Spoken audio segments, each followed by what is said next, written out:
So welcome to my YouTube channel. So for today's video, tuturuan ko kayo kung paano po magkaroon ng total or sum ng ating ginagawa, lalo pag mathematics yung ating ginagawa, kung lalo kung call center ka, at lalo pag accountant ka. So paano natin lagyan ng sum total na hindi mo na kailangan itatype pa. So madali lang.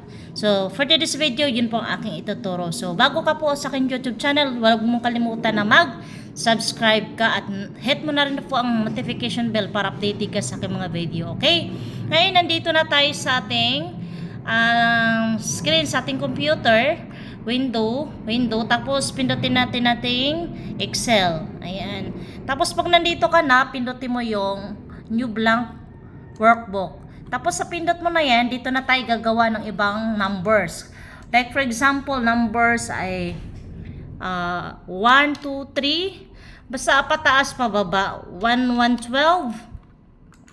Tapos 1, 1, 10. Now, paano siya magkaroon ng total? Kasi nakikita natin, wala pa siyang total. So, gagawin natin siyang total.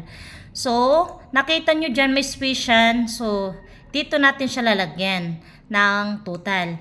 So, ngayon, para magkaroon siya ng total, pupunta tayo doon dito sa taas lang noon. Dito, kung makikita nyo sa auto sum, pag kinilik mo to yung auto sum, so lalabas siyang sum, click mo lang.